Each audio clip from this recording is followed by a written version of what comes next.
Would you be okay if your partner had a secret emergency fund? If you found out someday that your partner has this secret stash of money that they've just been putting away without telling you, how would you feel? I think I would be very turned on.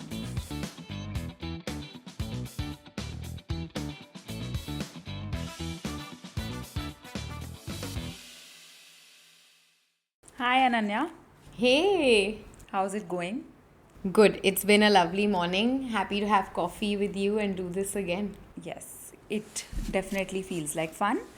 And so today I want to discuss something that I feel is an extremely important topic for all of us. They say that the two biggest fights in a marriage is about sex and in-laws. Yeah. But actually, it's about money and finances. So it's a taboo, which is why no one really talks about it. But the underlying issue in a marriage is always and always money.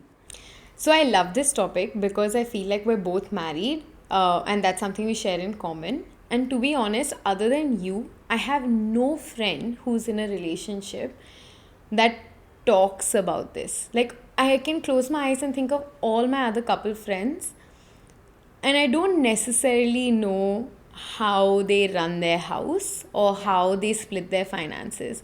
I feel like you're privy to a lot of other vulnerable information, but somehow this is something people hold close to and keep within themselves. Yeah, Maybe because in India we've also been like घर की बात घर पे रखनी चाहिए, and this is absolutely. definitely one of those. Absolutely, 100%.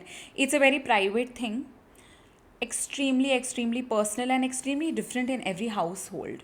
True. Which is why it's very difficult to talk about it. It's very difficult to talk about savings. It's very difficult to talk about spending, Yeah. what you're actually doing with your money. But as we are growing up and as we are progressing in our families and our families are growing, everything is happening, we are aging. Um, the way we use our money and the way a couple uses money is a very important topic. Yeah, even the way financial influencers have been talking about this, I feel it's very targeted towards what an individual can do. Yes. But things change when you're making all decisions with one person. So, what kind of decision making they adopt changes the entire narrative of how your savings or your spending habits form. So it's not a war between men and women. It's about how you handle your partnership. Yeah. And the partnership really gets tested when finances come in. So, what is your point of view on this Yeah. from a therapist point of view? Absolutely. I feel like I have been working with couples for a while now. I'm a couples therapist. And this is even a topic that doesn't come up so commonly in therapy. But for this episode, I've been doing my research, and this has been something that really speaks to me.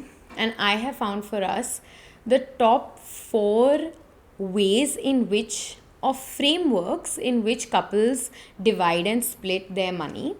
We're going to go over each of them. I'm going to introduce you to what the framework is, an example of how couples use it, and then you and I can debate whether that would work in our context, in the context of where we live, in the context of our socioeconomic background.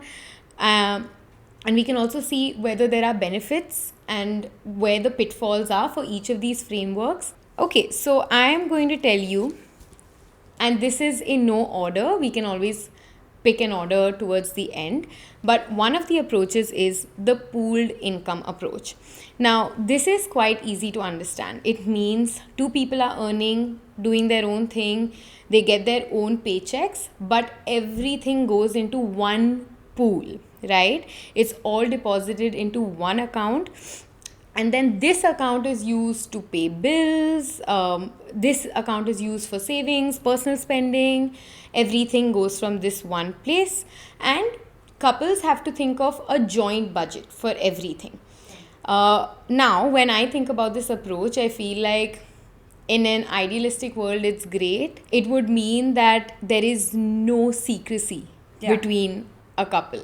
Absolutely nothing is hidden. Everything is on the table. It's all in, all cards in the same lot.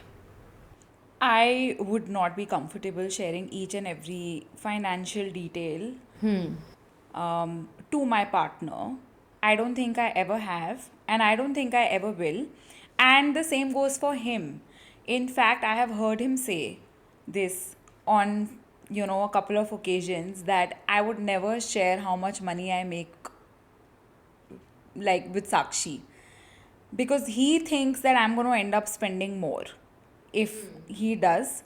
So we all have our own thought processes and our own perspectives on this. But I do feel that, firstly, I would not want to have all of my money in one pot. Also, like, we both don't have salaries at this point. We are both in businesses, and businesses, they don't pay the same each month. Correct. It's a very different way. We have seasons, and then we have off seasons. Absolutely. So the pool is very different each month, and you cannot rely on this pool. You can, although, have a set amount of savings assigned for both partners. So for me, I do think that this approach is overly simplistic. And Yeah. yes, if income is very stable, like you said, business incomes are not as stable, it becomes very easy when two people are earning similar amounts, also have shared goals, shared interests, shared family backgrounds. So what I mean by that is they both have two parents, a sibling or child, then it's easy. But as soon as the dynamic shifts, say one person is extremely close to their family but one isn't, Yeah. it would change their spending habits quite a lot. Yeah. I also think absolutely this only works if your spending habits and otherwise lifestyle habits Yeah. completely align. Like for example, if both of you like to go to a speakeasy and order a drink and pamper yourself on a Saturday night, on a night out, sure, it works. But what if one partner does not drink, for Yeah. example, and one partner does? Then suddenly that question of, but that's unfair, why am I paying $1,000 for a cocktail? That makes no sense. Yeah.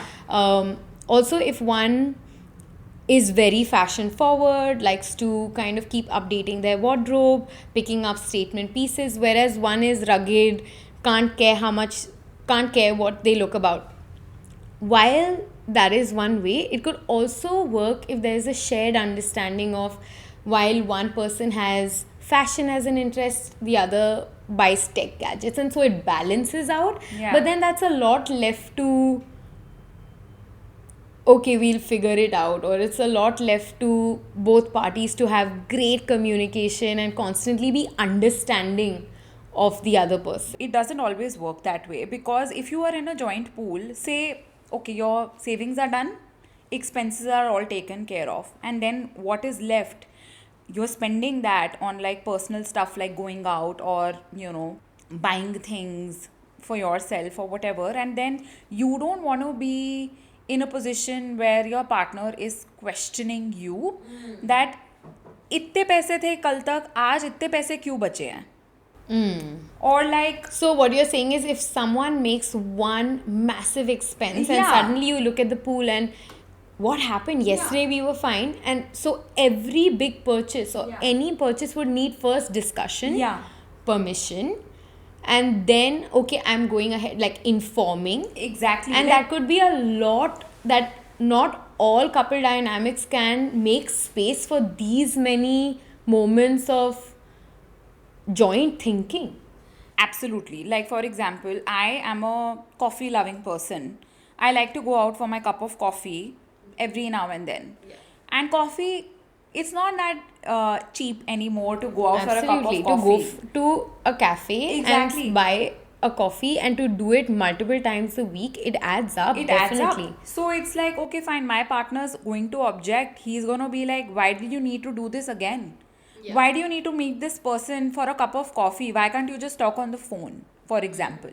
Like, that's what I'll I don't want to be questioned, you know.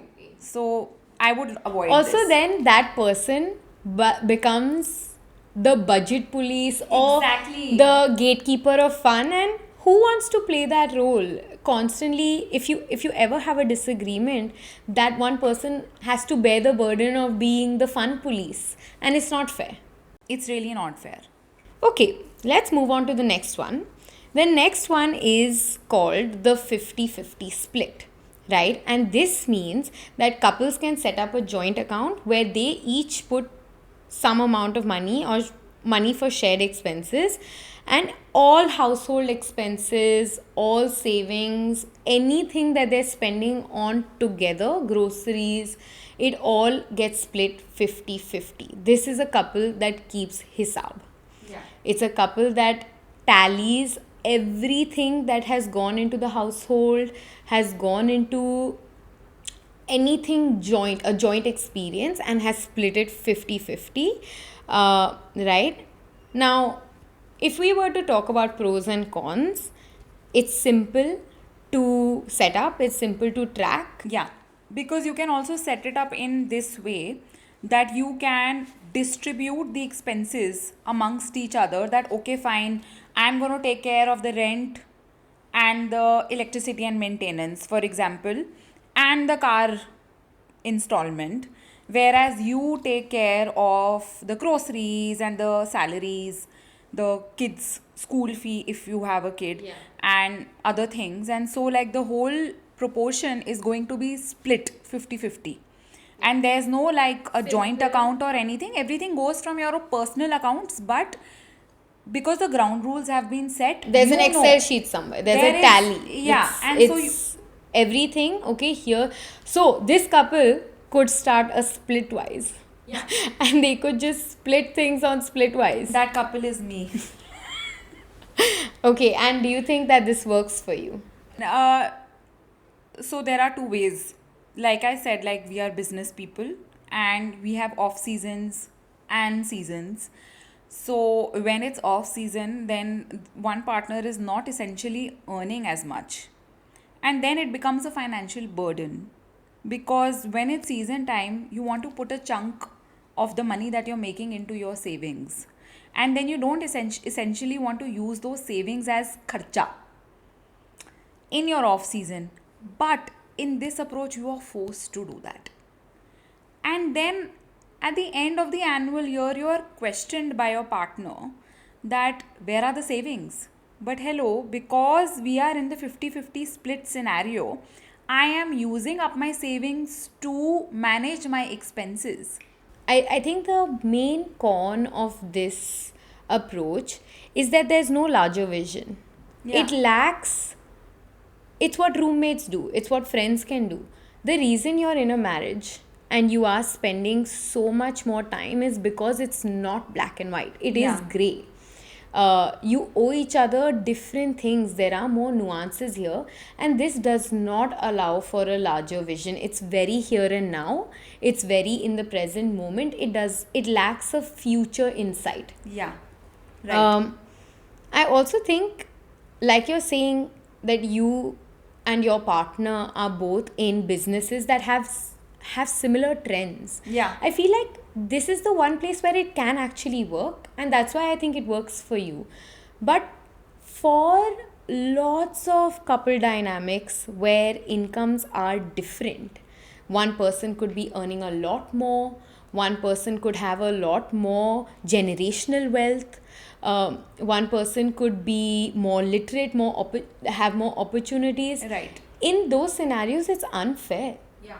It's unfair to say, let's split this 50-50, because to someone that 50% could be a lot more proportionally in their Yeah. income Yeah. than the other person. So if it only and only can work if two people earn a very similar amount, Absolutely. 19-20 का फर्क in the net, Yeah. right? But for anyone that doesn't have that and has disparity within the incomes, it is difficult. Also, it does not at all account for phases of life. What about maternity leave, right? If a marriage can have a maternity leave, what about that? Or what about I got really sick and I was not able to work for a certain amount of time, Yeah. or I had a depressive episode and I couldn't drag myself out of bed, Yeah. it doesn't have any savings of its own, in the sense of I will help when no one else is there. There's no backup feeling. There is Yeah. just a, if you're not here for this time, then we're going to suffer in our relationship as well, Yeah. because that's our dynamic. Absolutely, and I also feel that it's creating a lot of pressure. Like in a relationship like this, you are not allowed to have a burnout. Correct. You cannot do that. You cannot say Absolutely. that, you know what, I'm mentally exhausted, I've had enough, I need to take a break. Neither party can. Neither party can. It's hustle, hustle, hustle All the all the time. way to the end. All the time. I also think in this marriage, specifically in the 50-50 split, while this might be something that works, then you also have to bear the burden of everything should be equal. House responsibilities should be equal, parenting should be equal, Absolutely. the way that you treat your extended family should be equal, learning hobbies should be equal. There is no room for invisible. Everything has to be visible and everything has to be accounted for. Yeah. So you cannot, you know, just discriminate in the financial part. It should actually be there 50-50 in the emotional parts as well, because if one partner is getting burnt out, the other person should help out emotionally, you know. Okay, fine, I'll take care of the kid today. You go, relax, you know, take a nap, continue sleeping in the morning. I'm going to get up, drop the kid to the bus stop, or take the dog for a walk, or make us a meal, you know, small things here and there. But it should not become a roommate situation. Yeah, A marriage should feel like a marriage. It should not become like a responsibility. And unfortunately, this approach does feel more of a responsibility, and your life is mostly a task. You're not really enjoying life, or you're not taking each day as it comes, because you're so focused on making every day work Yeah. that you forget the little things of life. And that's what I feel is a problem. Yeah, absolutely.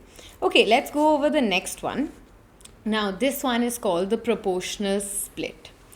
It means that while you have a total combined income, so your household income can be X. Say it is 10,000 rupees, obviously, absolute hypothetical, but it accounts for how much each person is bringing in. So if one partner brings in 40%, 4,000 rupees, and one partner brings in 6,000 rupees, 60%, then they split expenses keeping that proportion in mind. So let's say each person has determined the total percentage. The higher earner contributes a larger proportion, typically, say in this example, 60% of the shared expenses, while the lower earner contributes a smaller, more manageable share, which is say 40%. Or this can be discussed, right? Again, this can be in a joint pool account or in separate accounts, but the expenses have some kind of tally of, okay, I'll be doing a little bit lesser and you'll be doing a little bit more, because we earn that way, right? Now, what I think about this approach is that it is better than the 50-50 approach, because it does account for income gap. Also, like how you were talking about before, maybe if there is an off season or if there is a phase of life, the other partner is more okay because of this understanding to take on a little bit more financial responsibility. Yeah. And it doesn't feel like a shock, or it doesn't feel like that's not my place, because this obviously comes with a certain amount of understanding towards each other, and to have a little bit more empathy and fairness, and be Yeah. a little bit more realistic about, yes, there are income gaps, or there are gaps in the way that we perform financially. I do feel like this approach is more doable, and mentally the load is a little less. And you cut your partner some slack. Do you think at any point that it would be considered unfair? Like if I earn more, hypothetically, if I earn more, should I be entitled to have more disposable income to myself? Does it mean that I went and fetched this for myself? I worked this hard and so it should be mine? I feel like this will come up. It will at some point. Even if you start off with this a very equality, equal approach kind of thing, that this is, we are going to play fair and square, proportional split, like we said, like we've been talking about. But sooner or later, this will come up. When, if there is a fight or there is a disagreement, someone will say that, okay, you know what, I have done this, so I deserve this. It will come up. It depends on couple to couple how they deal with it. You know, when it comes to the proportional split, my partner and I have always adopted this framework. He, at least for our married life, before which I had a completely different earning. Ever since I moved to Gurgaon, he has been the higher salaried employee within the household. Definitely, a lot of our income and expenses are contributed by him. Yeah. Now, that being said, I have financially contributed a lot lesser, but I feel like when you have a situation like that and you have discussed before what the partnership means, and if those are roles you picked uh, through discussion, through the medium of communication, then I think it is on the partner who earns more to also make the partner who earns less feel comfortable and confident with what is happening. Yeah. They have to be gracious about it. If you pull the but this is my money and I earn, so we'll do it like this card ever, it breaks the foundation that your relationship is built on. I feel like it requires an understanding that we each have our own roles, and financial contribution is not the only contribution in a partnership. I think it requires an awareness, understanding of the nuances of invisible labor, of emotional contribution, of these. This is what we had anyway decided is how it's going to be, or even if it comes up midway through a marriage, I think it requires a certain amount of confidence in the relationship, and that the relationship is not attached to a material conditioning. Yeah. Right? And so I feel like this also only works if there is that underlying understanding between two people. That makes so much sense. And that's actually a very beautiful way to have this approach. Let's discuss the last one on my list. This is the yours, mine, and ours approach. This is that we have one joint account, we have our separate accounts. In our joint account, we agree on the amount of money we're putting. This is how much we need for our household, this is how much we need for shared expenses and shared savings. And this can be discussed to each their own, whether it is a 50-50 amount being put in or a proportional amount being put in. And then we each have our personal accounts for our personal spending, where there is no questioning of why are you spending that, or that doesn't make sense. Now, typically, the most recommended way of doing this is to have a 95 shared. To take an example, if a household has a total income of 10,000 rupees, this would mean 95% should be in the shared expenses category, which is rent, household expenses, future savings, everything, which is 9,500. Okay. And only 500, a very small portion, 5%, is in your individual account for it's the adult version of pocket money. It's the adult version of I'll do what I want, right? And like no caution to the wind. You don't question me in any kind of way. I do whatever I blow this money up. It's just 5% of our total. This is the most recommended. If you have large pools, it can still become a little bit resentment towards why are you doing that? Why are you not putting towards our shared expenses, especially savings if you have big goals? But it does allow for some amount of being yourself and not having to be answerable. Okay, how do you feel about this one? I think it's I can see it working in many cases, um, because we do have this, the 5% gives you a lot of opportunity.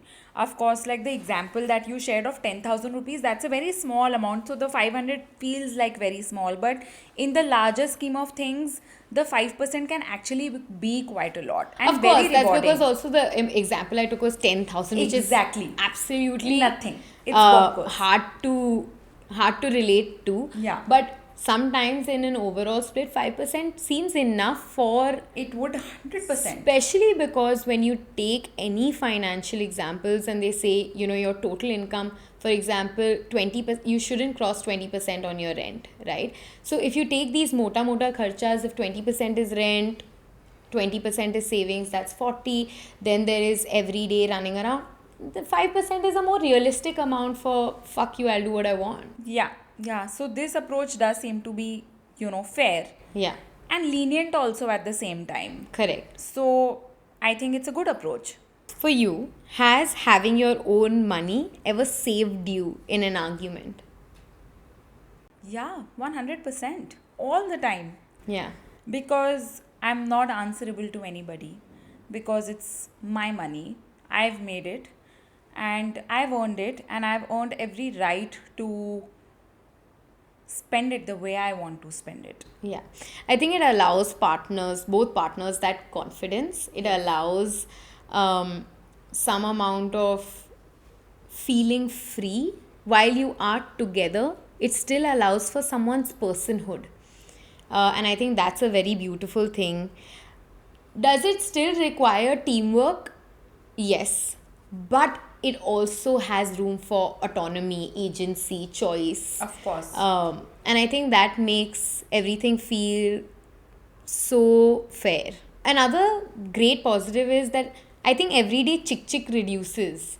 There is that backup in your mind of, oh, I have my 5%. If he's not agreeing to this, or if she's not agreeing to this, I can just take it out of my own pool, and that everyday chick between a couple reduces. Would you be okay if your partner had a secret emergency fund? If you found out someday that your partner has this secret stash of money that they've just been putting away without telling you, how would you feel?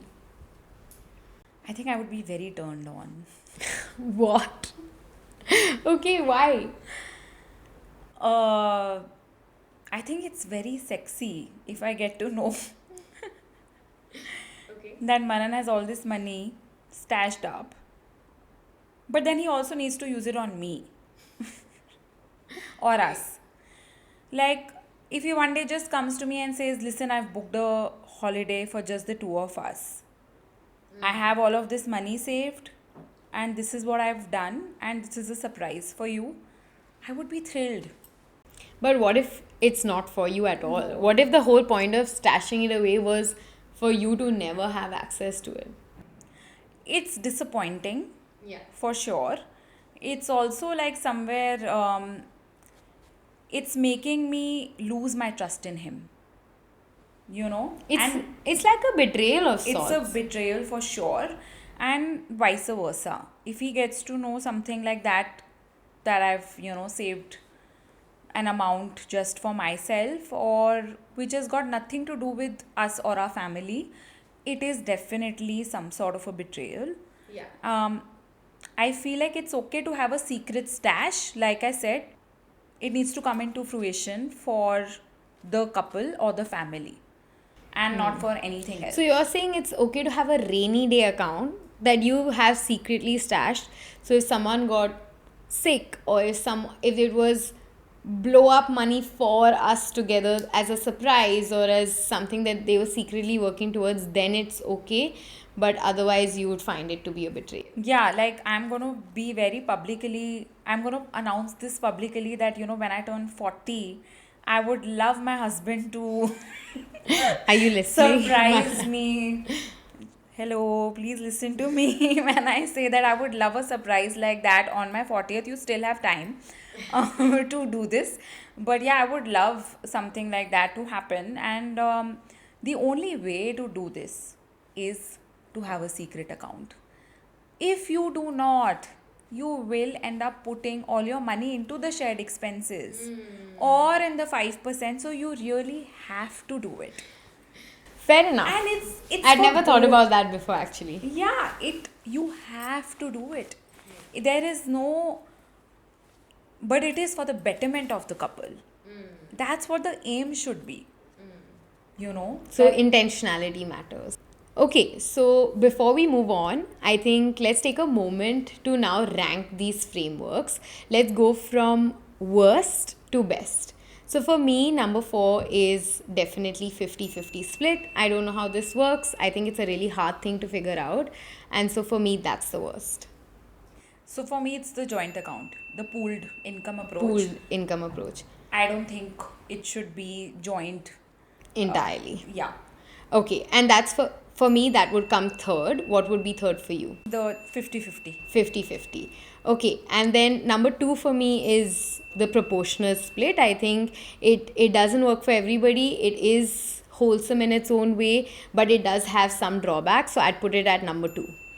Same. Okay, so we're in agreement there. Yeah. And I think the best one that kind of is an approach that applicable to most types of families, I think, would be the yours, mine, and ours. I think it has enough room for all kinds of people and all kinds of marriages. Absolutely. Okay, so that's our number 1. Yeah. Okay. A few things to discuss, just to remember that for any framework to work, there are some foundations a marriage and a relationship should have. One of them is to have regular money dates. It means schedule time to review how finances are going, what income has looked like, what outgoing has looked like. Have some months been heavier than others? Are we okay with everything going on? I think another thing to talk about is not just the present. Sometimes you also spend time in a partnership getting to know someone's past. And the past also means their relationship with money. Some folks are nervous about spending money or struggle to spend money on themselves or struggle to prioritize themselves. Some folks have a relationship with money where there is overspending. Understanding the money script your partner carries, what their relationship with money was, what was it like for them in their childhood, and now how are they changing it in their adulthood based on the baggage they carry around it, and making some room for that, because they can't just change at a moment's notice. They will kind of have their own relationship. And this also accounts for the we. It's not just you. It is not an I, it is a we. And I think also understanding one another's goals is the most important. For example, I am doing this podcast. It costs money. For a lot of people, it could be a frivolous expense, but it's okay to understand that your partner might have certain expenses. Someone might be interested in buying a luxury bag. Someone might want to do a podcast. Similarly, my partner, he just bought really expensive equipment because he wants to become a DJ, right? Is there room to fuel someone else's desires? That it's also a part of financial planning. I feel like savings, kharche, they come more easy, but there are these sections of, are we living, are we alive? Exactly. And are we funding that? Yeah. Are we funding that with grace, or are we funding that by holding someone back? How much to give in, how less to give in? Yeah. And this only happens when there is a foundation of understanding within the relationship itself. So I definitely think that communication has to be most prioritized in any partnership. Absolutely. I feel communication is key. Yeah. Always and always.